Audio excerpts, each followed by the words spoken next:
안녕하십니까. 자유통일국민연합의 강석진입니다. 이 시간에는 신동춘 박사님을 모시고 이 줄리어스 시저의 그 리더십에서 살펴보겠는데요. 우리가 잘 아시다시피 인류 역사상 1000년의 제국을 유지하고 인류 역사에 가장 큰 영향력을 주었던 나라가 바로 로마 제국인데요. 단순히 그저 영토만을 많이 확장한 나라가 아니라 인류 문명 사회에 아주 지대한 영향력을 준 나라가 바로 로마 제국이었습니다. 그리고 그런 로마 제국을 이끌어가고 지탱했던 많은 그 황제들, 리더들이 있었는데 그 가운데 가장 그 탁월한 리더십을 보인 사람이 바로 줄리어스 시저입니다. 그래서 이 시간 우리 신 박사님께서 이 시저와 그 리더십에 대해서 말씀해 주시겠습니다. 네, 안녕하세요. 예, 시저는 뭐 다른 말로는 케사르라고도 많이 부르는데 우리가 통칭 영어식으로 시저라고 발음하는 것이 좋을 것 같고요. 예, 제가 오늘 이걸 소개하는 것은 대단히 그 시저의 인생이 드라마틱하고 또 후대의 그 군사 지도자 또 모든 정치 지도자한테 가장 많은 영감을 준 사람입니다. 그래서 이걸 한번 탐구해 보는 것이 또 오늘날의 리더십의 문제를 또 우리가 생각해보는 좋은 계기가 되지 않을까 그런 그 생각을 줄리어스 합니다. 시저에 대해서는 뭐 영화도 여러 편이 나오고 또 뭐 책도 많죠. 예. 맞습니다. 예, 아주 뭐 여러 가지로 풍부한데 이번 우리가 자유통일국민연합이 지난 3년 동안 여러 가지 각종 역사와 유튜브, 자유민주주의, 시장경제 이런 그 유튜브를 많이 하고 있습니다. 우리도 우리 선한 영향력 확대를 위해서 여러분들이 구독을 많이 확산을 시켜주시기를 부탁을 드리겠습니다. 네. 줄리우스 시저의 흉상, 동상 수없이 많이 세계에 널려 있습니다. 자, 그러면 이제 줄리우스 시저를 좀 소개하도록 하겠습니다. 그 로마의 귀족 집안에서 출생을 하고 상당히 그 귀족 중에서는 쉴 것 없는 귀족으로 자라나서 항상 그 정상에 오르려는 야망을 가지고 있었죠. 그런데 여기에 이제 그 시저의 시대에는 그 원로원 또 나중에도 원로원이 로마에서는 굉장한 영향력을 가지고 있을 뿐 아니라 또 문제가 돼 있어요. 왜 그러냐면 이 원로원이 실제로 로마의 모든 시민, 각계각층을 대표하는 뭐 의회 같은 기능이 아니라 기득권을 가지고 있는 귀족들이 모여 있는 그런 곳입니다. 그러니까 인민에 의해 선출된 대표직이 아니군요. 전혀 그런 게 아니라 각 정파나 어떤 세력을 토지를 많이 가지고 있다든지 이런 사람들이 되는 거예요. 그러니까 이제 그것이 상당히 실권자들 또는 독재자들하고의 암투가 벌어지면서 로마 정치가 때로는 잘 됐다가 또 못 됐다가 이런 식으로 갔습니다. 그럼 일종의 요즘 우리처럼 그 집단 체제라고 집단 체제지만 또 여러 가지 양태는 많이 있고요. 그 중에서도 또 뭐 실권자가 있었고 또 어떤 때는 그냥 또 이렇게 분산돼 있는 경우도 있었고 여러 가지 형태가 있습니다만. 그 삼두 정치란 말도 예, 삼두 정치는 이제 원로원 중에서 세 사람을 선출을 해서 약간 집정관 같은 거를 만드는 거죠. 컨설이라고 하는데 그 뒤에서 이제 나옵니다. 그런데 이제 로마에서는 이 시저의 시대에만 해도 굉장히 아주 로마 시대 초기거든요. 초기니까 역시 그 전쟁이 굉장히 중요했고 전투에서 승리해서 오는 사람들이 아무래도 권력자가 되는 그런 분위기죠. 그러니까 시저가 일찍이 군사나 이 전투에 눈을 떠서 일단은 처음에 카시우스라는 사람을 도와서 그 당시에 그 스파르쿠스의 반란을 진압하는데 혁혁한 공을 세워요. 그런데 또 폼페우스라는 그 또 원로원의 또 굉장히 중요한 장군이 있었어요. 장군인데 이 사람이 다 된 밥에 뒤늦게 전투에 참여해서 스파르타쿠스의 잔방을 소탕해서 자기가 공을 세우고 로마에 들어와서 이제 자기 밥그릇을 내놔라 이제 이렇게 된 거예요. 그러니까 시저, 카시우스, 폼페우스 3자가 이제 등장을 하게 됩니다. 권력자로. 치열한 권력 싸움. 그래서 시저가 이 양실력자 사이에서 이렇게 어떻게 하면은 이 로마를 끌어갈 수 있을까 궁리 끝에 이제 서로 설득하고 중재를 해서 자신이 로마의 집정관으로 취임해요. 양쪽을 타협을 시켜서. 사실은 시저보다 이 두 사람이 더 셌지만은 자기가 일단 하나의 중재자로서 집정관으로 취임을 합니다. 이게 이제 3자가 있지만은 시저가 집정관이니까 이걸 이제 1차 삼두 정치라고 합니다. 그런데 이제 중요한 거는 그 당시 로마에서 가장 중요한 역사적 사건은 갈리아의 원정입니다. 이게 이제 BC 58년부터 BC 51년까지 무려 7년이 소요가 되는데 갈리아는 지금의 프랑스입니다. 프랑스는 아시겠지만 기후가 좋고 농토가 비옥한 지역이죠. 로마로서는 뭐 이게 이 이상이 좋은 땅이 없어요. 그런데 의외로 시저가 거기 부족장 베르킨 게토릭스의 강력한 저항으로 상당히 어려움에 봉착을 하죠. 그런데 이제 이 뭐 길게 말씀드릴 수 없고 가장 중요한 그 알레시아 공방전이라는 게 있어요. 그 저항 세력을 포위해서 방벽을 쌉니다. 방벽을 싸서 계속 이제 고사시키는 작전을 쓰는 건데, 근데 이제 재미난 거는 이 부족장이 또 원군을 요청해요. 그 갈리아 지방에 있는 다른 원군을 요청해서 이 원군 측이 또 방벽을 가운데 싸서 고사를 시키려고 포위를 하고 있는데 그 시저를 또 에워싸서 이 원군이 또 방벽을 또 쌉니다. 바깥에서. 아주 재미난 상황이죠. 그 시저가 먼저 포위되어 있는 부족 저항 세력을 격파하고 또 뒤에 오는 원군을 방벽을 우회해서 다시 섬멸해서 완전히 승리를 해서 갈리아를 정복하게 됩니다. 그래서 7년간의 전쟁 끝에 갈리아 정복이라는 로마 역사상 전무후무한 공을 세우죠. 로마로 개선하게 됩니다. 대신에 이제 거기 카시우스라는 아까 삼두 정치의 한 사람은 파르티아, 이 대리 동쪽에 저쪽에 그리스 쪽에 있는데 그 원정이 실패해서 사살됩니다. 이제 남은 실권자는 폼페이우스예요. 폼페이우스는 원로원과 결탁을 해서 시저가 원로원 승인을 받지 않고 원정을 했다고 하면서 로마 입성을 거부해요. 이거 참 어이가 없는 일이에요. 그러니까 이 원로원이 정말 어떻게 7년 동안 그 생고생을 하면서 전쟁을 해서 로마에 엄청난 선물을 가져왔는데 로마 입성을 거부해요. 신고 안 했다고. 야, 이거는 아니 저 핑계죠, 핑계. 그렇지. 이 갈리아 원정이 이렇게 거의 이제 프랑스를 다 정복하고 영국까지도 진출하는 그런 상황이 있었던 겁니다. 그래서 사실 시저 때 로마 제국의 최대 영토를 거의 확보를 하게 됩니다. 뭐 대단한 것이고 여러분 알겠지만 알리시아 전투 방벽이라는 게 아주 재밌습니다. 이렇게 가운데 부족을 방벽을 쌓고요. 또 시저가 대신 원군에 의해서 또 포위를 당해요.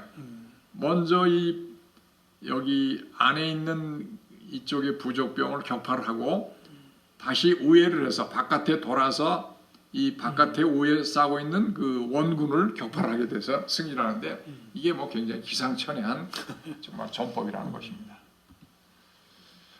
그 이제 시저는 그러면 어떻게 할 거냐? 이게 뭐 그 원로원과 폼페이우스의 저항에 붙여서 거기를 가지 않느냐? 시저는 그런 사람이 아니죠. 시저는 굉장히 결단의 사나이에요. 그래서 루비콘 강이라는 게 있습니다. 여기 이제 보면은 로마로 가는 길목이에요. 루비콘 강을 건너면은 이제 로마로 입성할 수 있는 가기로 거예요. 이제는 나는 이제 빼도 박도 못하고 로마로 입성을 하겠다는 뜻이에요. 그래서 마침내 결단을 내립니다. 루비콘 강을 건너자 이 폼페우스하고 원로원들은 전부 짐을 싸가지고 이태리 남부를 통해서 그리스로 도피해서 거기서 군사를 모아서 이제 시저에 대항하래. 시저가 전쟁의 천재이기 때문에 여기 대항할 수가 없다는 것이죠. 그동안에 갈리아 전쟁으로부터 엄청나게 훈련을 받은 그 용감한 병사들하고 도저히 싸울 수가 없는 거예요. 자, 시저가 어떤 사람이냐면 이걸 또 쫓아가요. 로마에 있어야 되는데 폼페우스를 뒤쫓아가서 항구에서 또 선박이 없잖아요.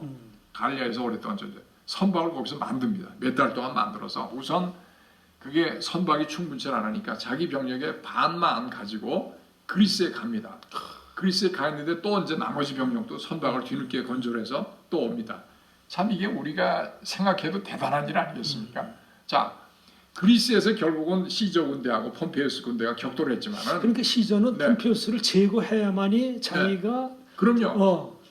그 로마의 실권자가 되는 것이죠. 폼페이우스가 있는 한은 또 폼페이우스도 마찬가지로 시저가 들어와서 실권을 뺏기면 자기는 이제 뭐 낙동강 오리알 신세가 되는 거예요. 그리고 두 사람 다 죽느냐 사느냐 그 관건이 되는 뭐 거예요. 권력 싸움인데 이 폼페이오스가 이 잘못 승부를 걸었다고 저는 봅니다. 그러니까 어쨌든 실정검이 풍부하기 때문에 시조 군대가 승리를 합니다. 결국은 폼페오가 이집트로 피신을 해요. 이집트로 피신하는데 그 당시 이집트는 그 어린 프톨레미우스 왕과 크레오파트라 간에 그 사실 인척 관계인데 내전 중에 있어요. 내전 중에.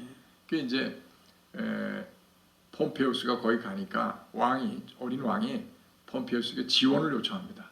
예. 그 이제 폼페우스는 또 시저를 이기기 위해서 이집트의 지원이 또 필요한 상황이니까 서로 결탁을 하려고 그러는데 또 시저가 또 이제 이번엔 또 이집트로 또 쫓아갑니다. 대단한 사람이죠. 그러니까 이 한 번 물면 놓지 않는다. 예. 폼페우스를 추적해서 왕을 만났을 때 왕은 폼페우스의 목을 보여줍니다. 목을 벤 걸 같다. 목을 죽였다 이게. 그러니까 당신이 나를 도와라 시저. 왜냐하면 시저가 실권자고 군사적으로 강하다는 걸 알기 때문에. 그런데 시저가 이제 거절을 해서 감금을 시켜버립니다.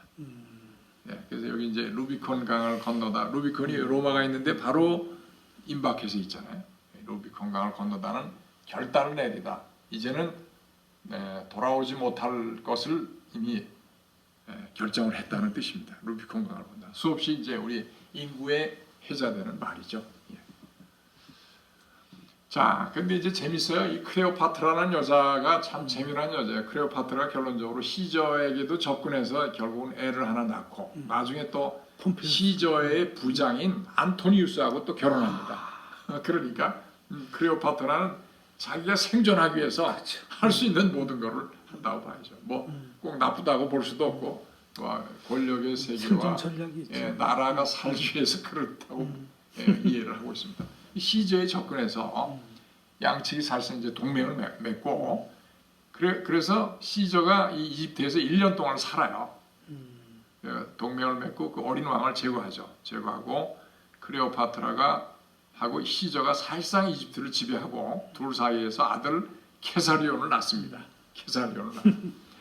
이제 시저가 약 1년 동안 이집트에 머무는데 그 안토니우스 있죠. 안토니우스는 원래 시저의 부장이에요. 밑에 그 참모 역할을 하는 장수인데 로마를 통치했으나 로마가 아주 완전히 그야말로 시쳇말로 개판이 됩니다. 굶어 죽고 무정부 상태로 민심이 이반했어요. 그래서 시저가 1년을 머물다가 드디어는 이제 로마로 다시 돌아오게 됩니다. 이제는 뭐 모든 적들을 다 격파했잖아. 폼페우스를 뭐 그리스에서 격파해서 또 이집트까지 가서 이집트가 다 자기 편이 다 됐으니까. 로마에서 이집트라는 건 굉장히 중요했습니다. 왜냐하면 이집트가 로마 식량의 한 10분의 4 내지 5를 됐다고 그래요. 그만큼 굉장히 중요한 어떻게 보면 식량기지죠. 그래서 이제 원로원에서 10년 임기의 독재자로서 추대를 돼서 각종 계획을 추대했어요. 그러니까 시저가 군사 지도자뿐만 아니라 정치가로도 아주 탁월한 능력을 발휘했어요. 지금 우리가 율리우스 역이라고 하는 이게 태양역인데 지금 우리가 영어로 7월 달을 줄라이라고 하잖아요. 이게 줄리우스의 줄라입니다. 그게. 그러니까 또 시민의 식량의 안정적 공급, 그다음에 토목사업을 많이 벌여서 로마가 전성시대에는 모든 전체가 그 도로를 다 닦았어요. 전체가 다닐 수 있는 도로. 그러니까 전쟁을 잘 치를 수 있었고, 그다음에 물이 중요하잖아요. 수로로 수도 만든 거. 수도관 그런 거를 다 했습니다. 그다음에 뭐 로마가 위대한 게 그 성문법전이죠. 로마의 법전을 다 이제 만들기 시작했죠. 동판으로 된. 그 로마의 법전이라는 게 이제 나중에 문명 세계의 법의 기초가 되는 겁니다. 그런데 이제 또 원로원이 또 문제예요. 원로원이 또 시저의 권력이 커지는 것을 시기하고 두려워했어요. 특히 브루투스라는 사람 아시죠? 브루투스가 이제 시저를 배신하고 죽이는 데 앞장선 인물인데 실제로 브루투스가 사실 재밌어요. 시저가 정부가 하나 있었는데 정부가 있었는데 그 사이에 난 아들이에요. 브루투스가. 브루투스도 압니다 이게. 그러니까 어쨌든 브루투스를 중심으로 해서 시저를 제거하는 모의를 진행했어요. 결국 이제 시저가 처음에는 10년 독재자로 됐는데 결국 권력을 더욱 강화해서 완전히 동신 독재자로 이제 됐어요. 그래 이제 구테타 음모가 가시화돼서 시저를 제거하겠다 이제 이렇게 지금 진행이 됐습니다. 자, 시저 당시 로마 영토가 보이지만 대단하죠. 저 스페인, 아프리카 북부, 저 프랑스까지 전부 다 이 그리스, 터키까지 전부 이쪽에 레반트죠. 요 이집트 지역까지 다 장악을 했죠. 그러니까 어떻게 보면 3개 대륙, 유럽 지중해 지역 대륙과 그다음에 아프리카 북부 지역, 중동 그다음에 지역까지, 중동 지역까지 3개 대륙을 3개 대륙을 다 했으니까 로마의 대제국이 성형됐고 대단한 겁니다. 자, 근데 사실은 브루투스가 나중에 이제 시저를 죽이는데 시저 자신은 브루투스를 아들이기 때문에 후계자로 염두에 두고 여러 가지 프로젝트를 많이 시켜요. 그 이제 나중에 브루투스가 그걸 죽이고서 시저를 죽이고 나서 이거를 알고서 굉장히 후회를 하는데 이 바보 같은 이 자식이죠. 그러니까 권력에 눈이 머니까 그렇습니다. 바로. 그래서 시저가 이제 원로원에서 회의가 있어서 들어가는데 원로원 의원들 그리고 브루투스에게 23번의 난도질을 당해서 암살을 당합니다. 그때 죽음에서 한 말이 유명하죠. 브루투스 너무하죠. 뭐 실제로 했다는 설도 있고 그냥 가공이라는 설도 있는데 어쨌든 시저의 마음을 표현하기는 충분하겠죠. 참 정치 세계에서는 뭐 배신을 그냥 그러니까 저는 브루투스는 아주 악마 같은 자라고 저는 생각을 합니다. 자기 그 아버지에다가 또 자기에게 기회를 주느냐고 그렇게 했는데 자기가 뭐 원론하고 해서 그거를 제거한다. 그 명분이 별로 굉장히 부족한 거예요. 그 당시에 그 독재라는 것이 무슨 큰 의미가 있겠습니까? 그렇게 전공을 세우고 로마 제국을 확대를 하면은 권력이 그렇게 돌아가는 것이고 결국은 시저 때 뭐 표면상으로는 공화정이라고 하는데 결국은 시저가 죽고 나서 옥타비아누스가 이제 되는데 그게 이제 제정이 시작이 돼요. 결국 왕정으로 갑니다. 계속해서. 그러니까 뭐 시저를 죽였다고 해서 뭐 자기들이 그 원로원의 공화정을 유지하느냐 결코 그렇지를 않았다는 것이죠. 자, 그래서 시저의 사후에는 이 안토니우스, 옥타비아누스도 또 시저의 조카예요. 그러니까 전부 권력자들이 안토니우스는 시저의 부장이고 옥타비아누스는 시저의 조카고 누나의 아들이에요. 누나의 아들. 여동생의 아들인가 그래요. 그다음에 레피두스 3인이 또 제2차 삼두 정치를 시작을 합니다. 그래서 이제 결국 공화정의 보기 세력, 그 원론을 중심으로 하는 소위 자기들 얘기하는 공화정을 제거한 거예요. 이미. 자, 그러면 이제 브루투스의 최후는 어떻게 되느냐? 그리스 필리피 전쟁터에서 옥타비아누스 안토니우스와의 전투에서 패하여 자살을 하게 됩니다. 비참하게 죽네. 그 다음에 안토니우스는 이제 로마를 한때 통치를 했었는데 이집트로 건너가서 옥타비아누스가 이제 결국은 큰 황제가 되면서 안토니우스는 이집트로 가서 클레오파트라고 또 결혼을 합니다. 근데 결국 또 재밌어요. 이 옥타비아누스하고 안토니우스하고 대립이 격화돼요. 격화돼서 기원전 31년에 악티움 해전이라는 걸 벌이는데 이제 클레오파트라 안토니우스가 연합군이고 옥타비아누스 군이 이제 로마의 주력군이죠. 이게 벌였는데 그 클레오파트라가 먼저 도망을 가요. 그래서 이제 안토니우스가 그 도망가서 뭐가 잘못된 줄 알고 자기도 쫓아가. 그러면서 패배를 자초한 거예요. 악소리 뒀구만. 이게 저 클레오파트라는 영화에 잘 나와 있는데 그거 아시겠지만 엘리자베스 테일러가 클레오파트로 나오고 리차드 버튼이 저기 안토니우스로 나오잖아요. 그러니까 안토니우스가 굉장히 못나게 역사적으로 이렇게 처신을 한 겁니다. 자, 그래서 이제 옥타비아누스는 아우구스투스는 위대하다는 뜻이거든요. 그리고 황제로 등극해서 로마의 제정 시대를 열게 됩니다. 자, 여기까지가 이제 시저의 얘기예요. 그 이후에 뭐 얘기는 그렇게 중요한 것 같지 않고. 아우구스투스 그때에 예수님이 태어났죠. 네네네. 그러니까 그때가 아마 로마 제국의 절정이었을 거예요. 시저의 시기가 바로 예수 태어나기 한 몇십 년 전이에요. 그 바로 후에 예수 그리스도가 탄생을 했죠. 자, 카이사르의 죽음이 이렇게 원론에서 이 원로원들이 단도질을 해서 난도질을 해서 죽였죠. 집단 학살이에요. 집단 학살. 그러니까 얼마나 권력이라는 걸 집착을 해서 이 정치라는 게 참 비정한 거예요. 시저가 위대한 시저를 이렇게 그냥 죽여버리는 거예요. 난 이걸 보면서 박정희 대통령 그 암살이 생각이 나더라고요. 그렇게 나라를 위해 선신해도 그 권력자들 그 다툼에 위해서 참으로. 자, 그러면 이제 리더십을 평가를 좀 해야 될 것 같습니다. 이 공화정은 이제 원로원이 주축이 됐어요. 말은 공화정이지만 원로원이라는 건 아까 말씀드린 것처럼 토지든 귀득권을 가진 상당히 부패한 세력입니다. 근데 부패한 세력인데 로마가 가진 또 많은 문제가 있어요. 식량 조달 문제.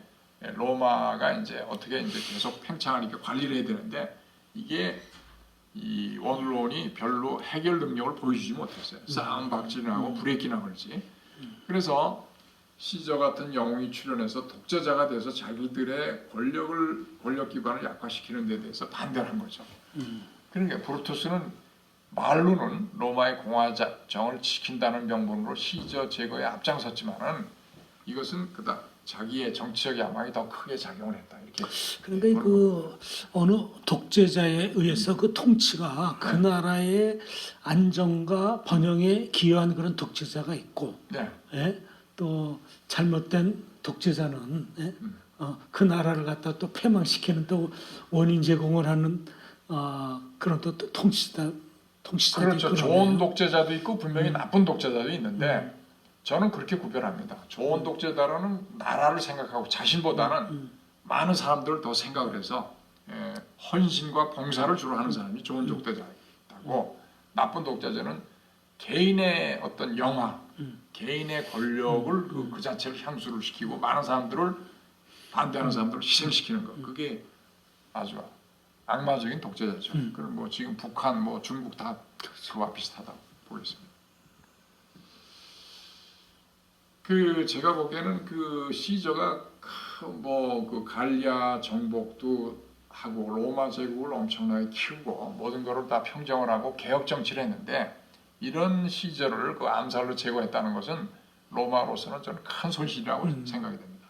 또 그 당시 민도로 봐서 원로원이 민주주의를 실현하는 기구로서보다는 기득권층으로 개혁에 저항하는 세력이 되었다. 이것이 굉장히 중요한 겁니다. 그래서 결국은 그렇게 시저를 죽였어도 이 공화정의 계속된 혼란으로 로마는 제정시대를 맞게 됩니다. 그 이후에 황제들이 계속 나왔어요. 오히려 더 혼란한 시대로 접어들게 되네요. 네, 그렇습니다. 근데 황제는 또 어떤 게 문제가 있냐면 아까 지금 말씀드린 것처럼 그 마르쿠스 아우렐리우스는 굉장히 현재예요. 거기 철학자기도 한데 네, 그렇죠. 자기 그런데 뭐 카리큘란이 뭐 코모도스라는 그 이상한 독재자들이 나와서 많은 해독을 끼치는 또 왕들이 나오게 됩니다. 그러니까 우리나라도 똑같죠. 역사적으로 왕이 우매하거나 나쁘면 연산군 광해군 또 우매한 선조 이들이 와서 나라를 망치기도 하고 영조, 정조, 세종 등 또 뭐 명군이 나오기도 하고 그는 이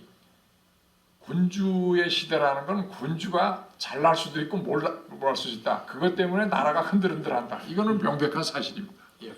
그래서 이제 시저는 이후 세계에서 모든 정치가 장군 등 리더의 벤치마킹과 연구 모델이 됐습니다. 시저가 이 생애를 한번 보십시오. 어마어마하게 드라마틱한 생애거든요. 일단은 이제 시저는 군사적 리더십 면에서 탁월하죠. 모든 이 아까 얘기하는 알리아스 전투라는 거 있죠. 갈리아에서 네. 그것도 뭐 어마어마하게 참 힘든 힘든 전투였는데. 전투고 어쨌든 그 무야말로 10년 동안에 300만 명의 적과 싸워서 100만 명을 죽이고 100만 명을 포로로 잡고 800개의 도시를 점령하고 어마어마한 군사적 업적을 남겼어요. 그러니까 고대에는 이게 군사적인 업적이라는 게 대단히 뭐 중요한 겁니다. 이렇게 군사적 리더십에 명성을 날리게 된 것은 뛰어난 통찰력, 병사들에게 거의 광적인 복종심을 이끌어낼 정도의 지도력, 그죠? 이게 뭐 아주 그렇습니다. 그 다음에 이제 그 시저의 그 군단병이라는 게 처음부터 그렇게 출중한 게 아니고 갈리아 전투에 오랫동안 전쟁을 하면서 이 병사들의 수준이 굉장히 높아졌다. 이게 중요한 게 아니고 결국은 이제 그 당시 그 로마 군인들이 그 대부분 용병이지 않았나요? 용병도 있고 뭐 징집도 하고 뭐 여러 가지가 있었다고 저는 봅니다.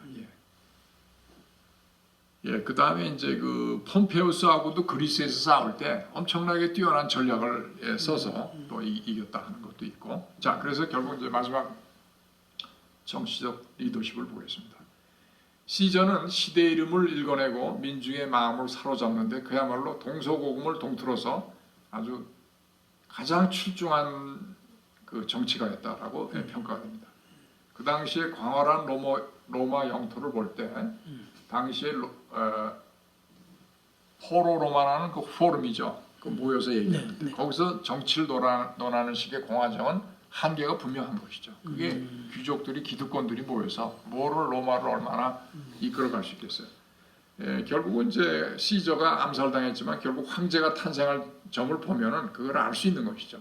그 다음에 여러 가지가 있는데 어쨌든 특히 중요한 것은 그 브루투스가 상당히 그 개인의 정치적 야심 때문에 시저를 죽였다. 아까운 큰 그 위대한 지도자를 죽였다는 것이 굉장히 안타깝습니다. 그래서 저는 이런 질문을 마지막으로 하면서 이제 이번에 발표를 마치고자 하는데 선의의 독재가 기득권 옹호하는 가짜 민주주의보다 못한 것인가? 어떻게 생각하세요? 예, 이 당시 상황으로서는 리더십은 굉장히 상황이 중요하거든요. 그 당시에 독재면 어떻고 아니면 어떻습니까? 거의 군사적 리더십을 해서 실권을 장악을 했는데 그게 뭐 사실상 그냥 독재가 되는 것이거든요. 제가 독재를 옹호하는 것이 아니라 그 부패한 원로원보다는 시저의 선의의 독재가 훨씬 낫다고 저는 그렇게 평가를 한다. 그러니까 일반 백성들은 통치자가 독재를 하든 안 하든 그 관계없이 나라가 안정되고 그렇죠. 번영을 누리고 할 것 같으면은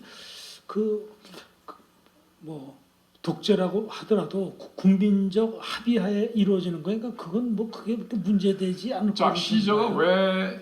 왜 제거된 것이 안타까우냐? 시저의 개혁이 굉장히 로마의 시민들 전부 그 제국의 밑에 있는 사람들을 위하는 정책을 다 썼어요. 그래서 기득권을 청산했죠. 시민들한테 권리를 일부 되돌려 주는 방식이었다고요.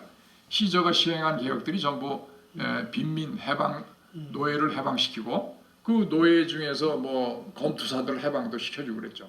속주민들을 구제하고 원론과 기사의 세력을 억제해서 민중에게 실익이 되는 개혁을 실시했다는 그러니까 것이죠. 노예들도 평민이 될 수 있는 것을 제도화해서 그 나라가 이렇게 로마 제국이 오랫동안 지탱할 수 있었던 것이 그런 또 그 사회적 제도가 있었기에 그게 가능했다고 하더라고요. 그러니까 로마가 위대했다는 것이 관용과 포용, 다양성의 인정이라는 거예요. 많은 그렇죠. 제국들이 여러 가지가 있잖아요. 한 민족이 아니거든요. 그거를 전부 포용을 하고 로마 시민으로 만들었다는데 네. 로마의 위대성이 있다. 그래서 오래 갔다 하는 그 얘기를 합니다. 그러니까 그 노예 출신 가운데서도 유명한 또 장군도 나오고 뭐 행정가도 나오고 그러니까 능력 있으면 얼마든지 능력으로 중용을 했다 이거죠. 자, 그래서 그게 오늘날의 중요하죠. 정치에서 보면 무엇을 하든지 간에 국민의 이익이 되는 이익을 하는 정치를 해야 되고 자신만을 위한 그런 정치를 해서는 안 된다는 근데 거예요. 요즘 대한민국 보면 네. 그들만의 정치, 그들만을 위한 그런 그 아주